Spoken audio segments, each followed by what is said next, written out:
Hello, my friends. I'm Rachel Archelaus, and you are listening to the Multidimensional Human podcast. What I want to talk about today is something I've written about more than I've talked about, and that is my experience being able to see people who've died.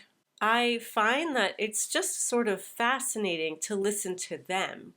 So while I've never gone out of my way to research it from this side of things, I have found it amazing to learn from the people who have died. My first real experience learning from someone who's died was my grandfather.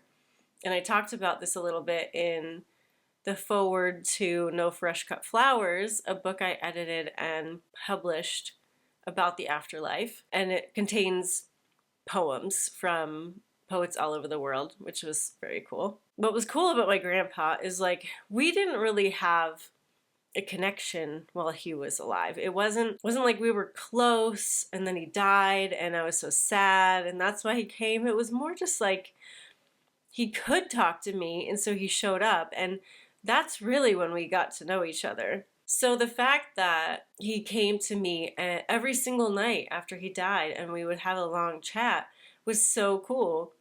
And he talked to me about what it was like. It was, for him, it was almost like going to college where there's new people, there's stuff you can do, there's classes you can take, there are projects you can have, and he got really into designing worlds. I thought that was so cool. I never really heard about that.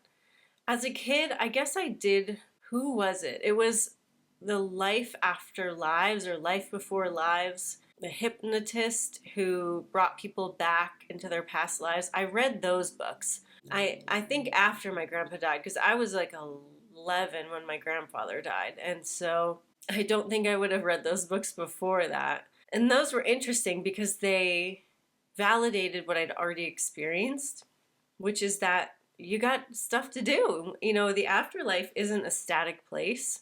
It's just like here. There are ways to occupy yourself and to grow and stimulate yourself. And I thought that was pretty neat. And I remember the night that he came and said, okay, well, here, I'm not going to be coming back anymore like I have been. He said he was going into the life of a little boy. And I was like, okay. And that was it, really. He didn't ever come back. And I got the impression that I could talk to him. And I now am of the understanding that we are always able to slice a part of us off and be any of our personalities, and us here as people, we're not all here. We are in each dimension simultaneously, including in source. So it's not like we chunk off of source to become people. I have this analogy where we are a sun ray, more like we are always attached to every dimension. So that is what I see us as, and that's what I've experienced, because we can talk, we'll get into this, we can have spirit interactions with people who are still alive.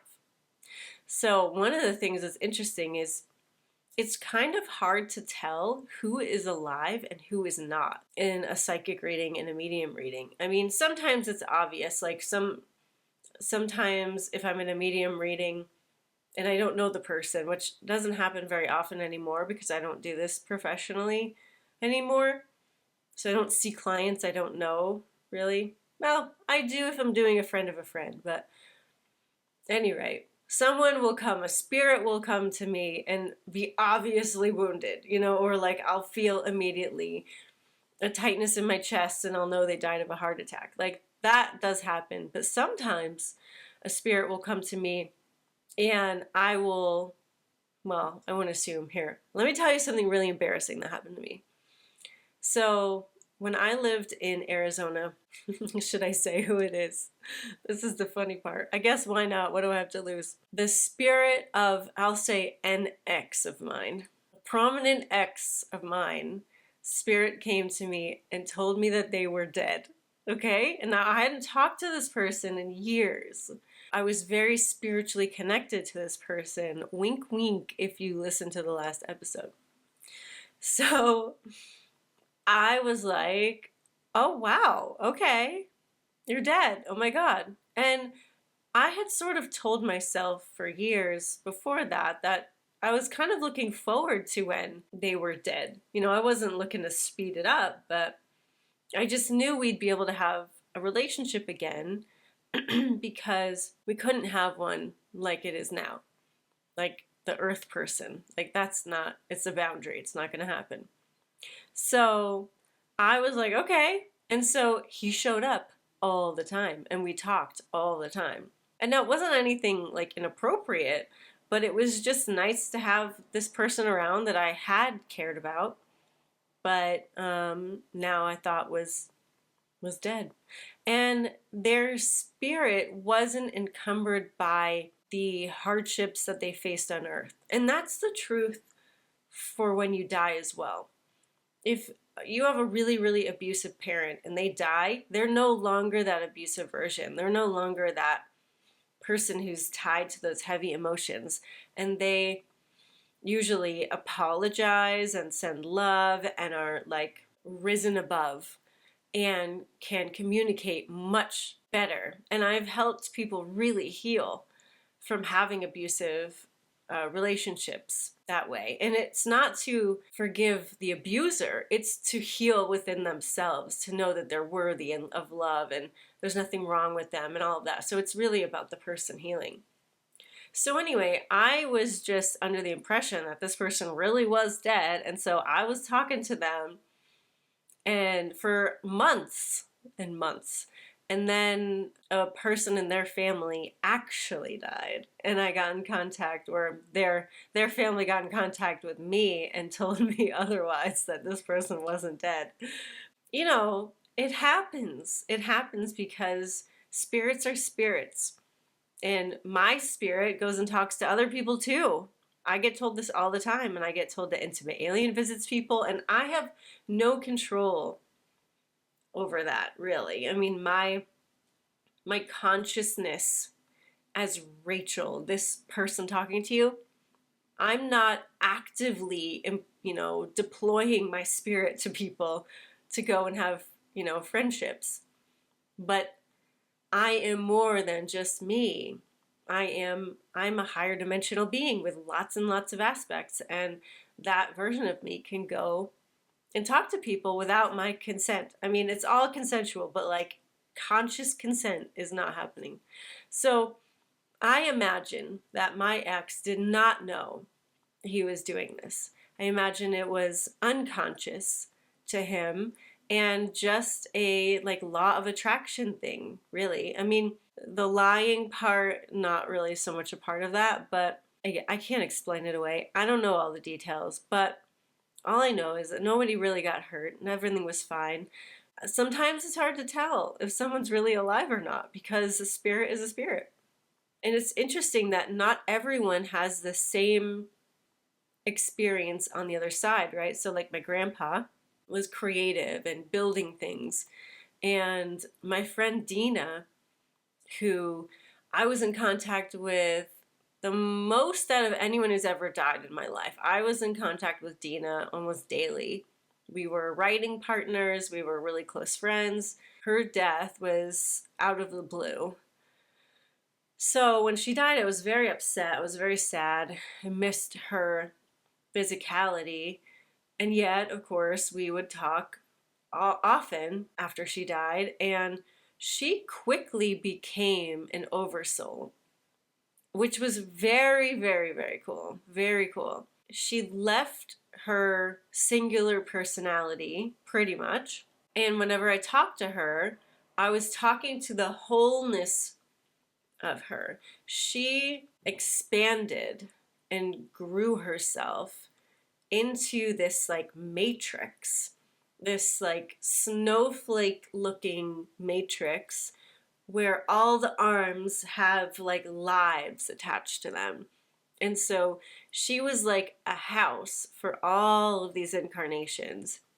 And it was really, really cool. And she talked to me like she was an oversoul. She talked to me like, this me is here and this me is here and that me is there. And of course, all of the little lives are also individuated, right? So they don't perceive themselves as Dina, they perceive themselves as whoever they are in the life that they're in.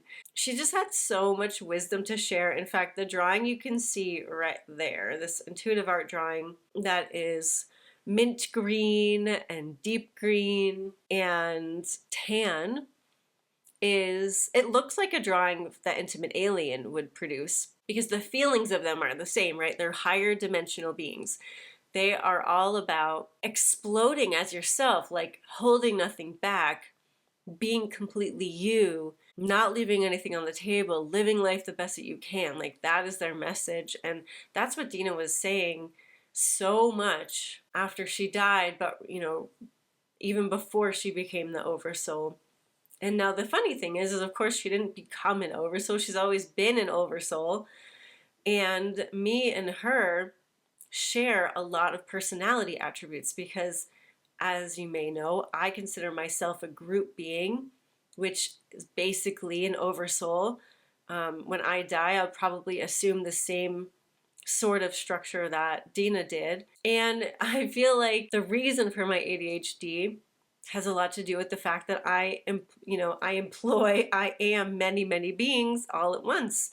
So everyone has harmony, of course, or I wouldn't exist. I would, my atoms would be shredded apart if there wasn't harmony between us. But we all, of course, have our own little flavor that we like to put on things.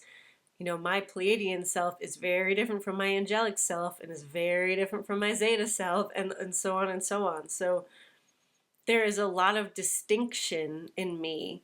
And so no wonder I have a million hobbies and a million goals and a million things I love. And, I'm all over the fucking place. So Dina was the same exact way. And I know that for her, it was always very confusing. She thought she was doing something wrong, and she had that struggle of, how do I prioritize? What do I do first? Blah, blah, blah. We a lot of us have that. And it may be because you have conflicting energies within you that come from different sources. Not ultimate source, right? But just different layers of energies. Everyone I've ever talked to that has died is completely different. I find it fascinating that the through line is love, like the purest, truest, most beautiful, make you cry because it's so real love. Even from my cousin, who was a really afflicted alcoholic, died from alcoholism. And, the last few years of his life, he was a shell, a drunk shell. And everybody who saw him was just, taken aback. And yet, of course, after he'd passed, which he passed in a really disgusting, terrible way. No offense, Wayne, you know who you are. Love you. He's laughing. He was great, like totally great, totally loving, effusive, incredible, beautiful way. I mean, there is no lack of well-being there. In the higher dimensions, even in dimension number 5, which is one above where we are, there is no lack of love, of abundance, of joy, of peace, of anything positive that you can think of. There is only well-being, only. That's what I get to experience when I talk to these people, these spirits.